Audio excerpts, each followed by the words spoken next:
Hi, இன்றைக்கி பார்க்க போகிற ரெசிபி என்னென்னா தட்டைப்பயிர் குழம்பு. ஃபஸ்ட்டு அதுக்கு தேவையான பொருட்கள் பார்த்தலாம். நான் 150 கிராம் தட்டைப்பயிரை எடுத்து 5 மணி நேரம் தண்ணியில் ஊற வச்சு ஒரு சவுண்டு விட்டு எடுத்துருக்கேன் குக்கரில்.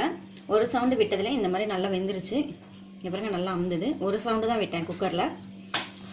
2 முருங்கைக்காய் எடுத்துருக்கேன். பெரிய நெல்லிக்காய் சைஸ் அளவுக்கு புளிமுறை போட்டிருக்கேன். 2 பச்சை மிளகாய், பெரிய வெங்காயம் 1 வெங்காயம் எடுத்திருக்கேன். நீங்கள் பெரிய வெங்காயத்துக்கு பதிலாக சின்ன வெங்காயம் யூஸ் எடுத்துனீங்கன்னா ரொம்ப டேஸ்ட்டாக நல்லாயிருக்கும். 2 தக்காளி, 2 பல்லு பூண்டு, கருவேப்பிலை கொஞ்சம், 1/4 டீஸ்பூன் மஞ்சத்தூள், 2 டீஸ்பூன் மல்லித்தூள், 1/2 டீஸ்பூன் மிளகாய்த்தூள், 1/2 டீஸ்பூன் ஜீரகத்தூள், எண்ணெய் தேவையான அளவு, கடுகு உளுந்தம்பருப்பு, தேவையான அளவு உப்பு. இப்போ எப்படி செய்யலான்ட்டு பார்க்கலாம். ஃபஸ்ட்டு எண்ணெய் சேர்த்துடலாம்.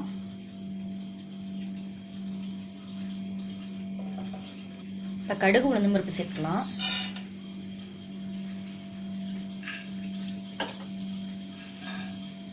இப்போ கருவேப்பிலை சேர்த்துடலாம். பூண்டு சேர்த்துடலாம்.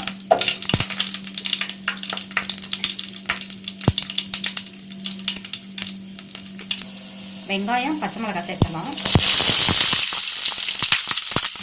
வெங்காயத்தை நல்லா வதக்கலாம். இப்போ இது கூடவே உப்பு சேர்த்துடலாம்.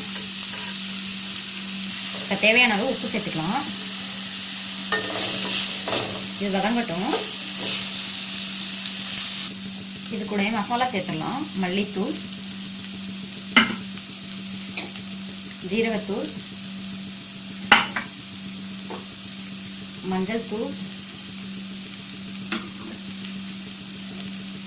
மிளகாய்த்தூள். இது ஒரு டைம் மிக்ஸ் பண்ணி விடுங்க.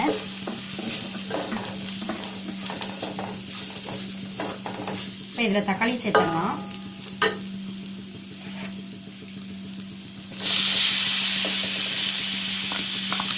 தக்காளியும் நல்லா வதங்கட்டும்.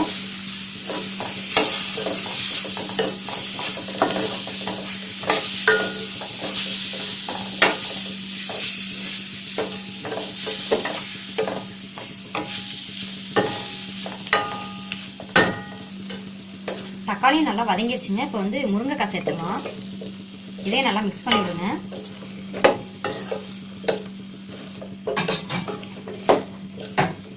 இது ஒரு 2 நிமிஷம் இருக்கட்டும். கரைச்சி வச்சிருக்க புளித்தண்ணியை சேர்த்துடலாம்.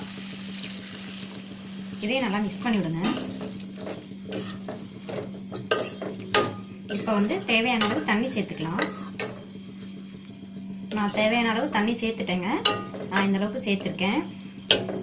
நீங்கள் உங்களுக்கு தேவைக்கேற்ப யூஸ் படுத்திக்கங்க தண்ணி. இப்போ நீங்கள் உப்பு, காரம் எல்லாமே போதுமன்ட்டு செக் பண்ணிக்கோங்க. தேவைப்பட்ட இப்பவே சேர்த்துக்கோங்க. இது ஒரு மூடி போட்டு ஒரு 5 நிமிஷம் கொதிக்கட்டும். அப்புறமே நம்ம தட்டைப்பயிர் சேர்த்துடலாம். 5 மினிட்ஸ் கொதிக்கட்டுங்க. 5 நிமிஷம் ஆயிடுச்சுங்க. நல்லா கொதிக்குது. இப்போ தட்டைப்பயிரில் சேர்த்துடலாம். இதை தட்டைப்பயிறுன்னு சொல்லுவாங்க, சில பேர் காராமணின்னு சொல்லுவாங்க. இப்போ இதில் சேர்த்துடலாம் குழம்புல. இதே நல்லா ஒரு வாட்டி கலந்து விடுங்க. இது ஒரு 10 நிமிஷம் கொதிச்சா போதும். ஏன்னா நல்லா தட்டைப்பயிர் வெந்திருக்கு. இப்போ இதை மூடி போட்டு ஒரு 10 நிமிஷம் கொதிக்க விடலாம்.